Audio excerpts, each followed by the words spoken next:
Sup? Welcome back. What a card, eh? UFC 300, absolutely spectacular. Lived up to the hype completely. Thoroughly enjoyed it. And your boy Not So Lethal almost swept the card. I only got one fight wrong. Predicted everything perfectly. You could have made some money. But you didn't watch the pick video. No one watched the pick video. I spelled it all out for you guys. You could have made some cash dollar wanga. But no. So now, you have to learn from that mistake, aren't you? You have to go subscribe to the channel. You have to go ring that bell icon so you get informed when I upload these videos. Okay, and you have to go and like all my videos. You have to go and like all of them now to show how regretful you are that you didn't watch the video and that you didn't make that money. First up, Davidson Figueiredo versus Cody Garbrandt. Figgy showed that Garbrandt is shit. Just like I said, Garbrandt has been relying his entire career on athleticism and speed. And don't get me wrong, he's athletic and he's fast. But as you get older, that shit fades. And if you don't have the skill to balance that fade out, then you have a dramatic fall off. And that's what Cody's been doing. He's a win one, lose one fighter these days. He's dreadful. He got exposed. Simple as that. Thank you, Figgy, for proving me right. Let's get Figgy a title shot. I think it'll be great. Bobby Green versus Jim Miller. I picked Bobby Green. I thought Jim Miller would have more wrestling. You know, I thought he would shoot more. I thought there'd be more low kicks from Jim Miller. I thought Bobby Green would probably lose. I picked Bobby Green because I'm a Bobby Green fan. I thought Bobby Green may even have brain damage from Jaylen Tena. But no, Bobby Green did great. Bobby Green looked great. It was an excellent performance. He battered Jim Miller. He made it his fight. He kept it his fight. And that's why we're a fan of Bobby Green, right? In his post-fight, he called out Paddy too. Yeah, he called out Paddy Pimblett. He said he wanted to do it in Manchester. Interesting fight. I think that's a bad matchup for Paddy. I think he's got terrible strike. I think Paddy Pimblett's striking defense is on par with Jim Miller's. So I think that's a good pick for Bobby. That's a good call out for Bobby. I don't think it's a good matchup for Paddy. But I do also think if Paddy does wrestle and does grapple with Bobby Green, Paddy will win. So swings and roundabouts, it will be a grappler versus striker matchup. So Taylor's all this time, right? Next up, I want to mention Jessica Andrade versus Marina Rodriguez. Once again, as I predicted, Andrade was levels above Rodriguez. There was no contest there, really. Moving on. Jaylen Tena versus Renato Moicano.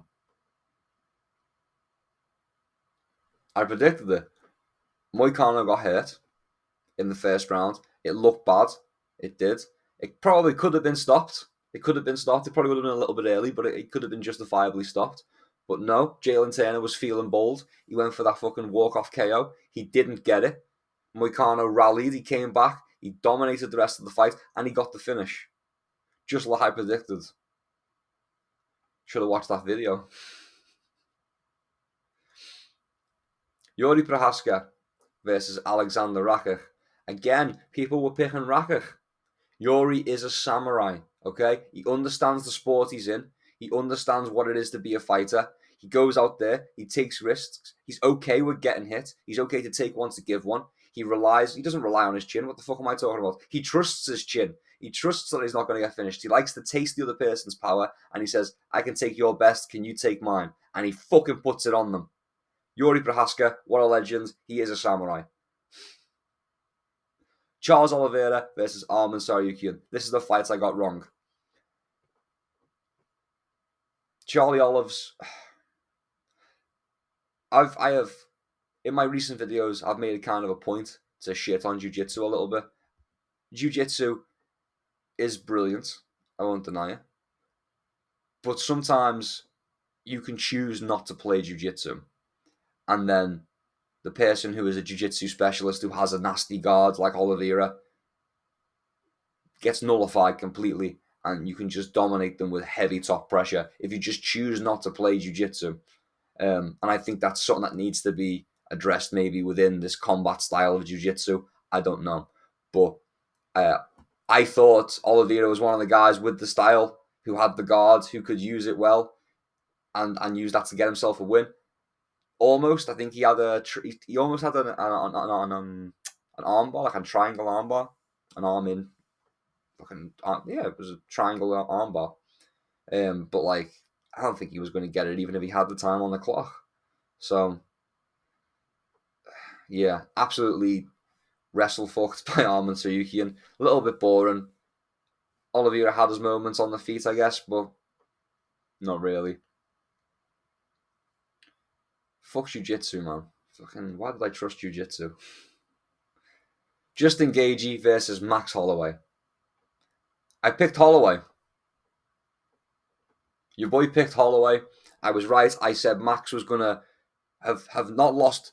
I said Max wouldn't have traded any speed for this fucking bulk up, this power he's gonna have put on, and I was right. He was blisteringly fast. He was like a lightning out there. He was slick. He was slipping shots. He was firing back. It was a beautiful performance from Max Holloway. Justin Gaethje looked great as well. Another absolute legend. But Max just I think if Max hadn't gotten the knockout, which by the way was 1 second to the end of the fight, so it's 10 seconds on the clock. Holloway says, "Let's brawl in the middle." Gaethje's a fucking G also, so he's like, "Let's go for it." And they swing on each other, and Max just lands the perfect shot. Gaethje goes down face first. He was out for like a minute. He was out cold, face down for a good minute. It was a little bit scary actually. I remember my looking over at my girlfriend, and she was like, "Is he okay? Is he okay?" Like. And I was like, he's fine, but this was a big knockout. It was a good knockout. He's going to be fine when he wakes up. But yeah, Max Holloway, as I predicted, Max is a new breed of fighter, moving up into lightweight like this. It's probably where he should have been all along. Let's get him a title shot. Fuck it. Zhang Weili versus Yan Xiaonan. Smell and salts in round one. So, Zhang Weili managed to submit Yan Xiaonan. I'm trying to get the names right. But yeah, Weili managed to submit Xiaonan in round one, but the referee, I think it was Herzog, decided that no, we're going to continue this fight anyway. People need to get their money's worth, which is bold. I don't know if that's actually what he was thinking. I don't know what he was thinking. She was out. Everyone's seen she was out, but I guess she recovered quick enough to be like, okay, well, she didn't tap and she survived the round. So I suppose technically she didn't. I don't know because I don't understand the technicality. If the technicality is that she could like stand back up, then fair enough. She did stand up fairly quickly, but she was out. She was out. If she was, maybe she wasn't out. Maybe she was on the verge of being out, and that was like the seconds before passing out, and so she was still conscious and she was still awake, but her body was failing, and that's why she was limp for a second. But there was still light in her eyes. She was still observing the room. She goes back to her corner. And she's all like groggy and shit. It's she's just been choked out, and so they're trying to wake her up a little bit, trying to get some life into her. They're rubbing her arms, get the blood moving, and so they turn to I think it was the cut man, and the cut man's like, "Do you want me to wake her up? I can wake her up." So he just boom sticks a finger right in the nosty, and sure as shit, she wakes up. She straight away she's like, "Ooh," and so then Joe Rogan starts being like, "Are they using smelling salts in the corner? Oh, you can't use smell. Can you do that? Can you use smelling salts?" And fucking, and then a couple of seconds later, once the next round's begun, it's like, oh no, he put ice up her nose to fucking open up her nose way and shock her awake. But that was quite funny that they were going to immediately like smelling salts. Was he using smelling salts? Just fucking Joe Rogan's addicted to smelling salts. He fucking loves it. I've seen the podcast. He's addicted to smelling salts. He's seen that. He was like, yeah, man, I'd have used smelling salts in that situation as well. And then he gave us a little ad for smelling salts. He's like, yeah, man, they open the airways. They help with blood flow. And it's like, Joe, there's a fight happening. There's a fight happening, Joe. Fucking awful commentary. Yan Xiaonan managed to hit Zhang Weili multiple times in this fight, though. But it's like I said in the prediction. Zhang Weili is what all these female fighters should be aspiring to be. She's well-rounded, and when she isn't winning, in a position of the fight. If she isn't winning in the stand-up, she'll take it to the ground, she'll clinch against the fence, she'll work that position, she'll work where she's strong. And that's why men's MMA is perceived as better, or why women's MMA is so inconsistent and kind of sucky, right? Because these girls aren't consistent enough. Zhang Weili is consistent. They should be aiming for this consistency where they can rely on other parts of their game. There's too many specialists and nothingists in the women's divisions. That's the problem with the sport. I'm gonna make a video on it. I'm gonna explain it better than this, hopefully. But Zhang Weili gets the W. She plays to her strengths. She got the fight where she needed it. In a post-fight, she was like doing a travel advertisement for China. Don't know if you know much about China, but it's not somewhere you want to visit. They don't like foreigners, quite xenophobic. And it's not a nice country. It's smoggy, polluted. So it's just some China shield action right there at the very, very end. Alex Pereira versus Jamal Hill. I predicted it. I said it was going to be a quick night, a quick fight even. I said it was going to be a quick fight. I said Alex was going to knock Alex Pereira was going to knock Hill out. That's what I said. Quick night, and he was going to get the knockout. I said he was going to step inside, he was going to throw that left, and he was going to put him to sleep. That's exactly what happened. Word for word.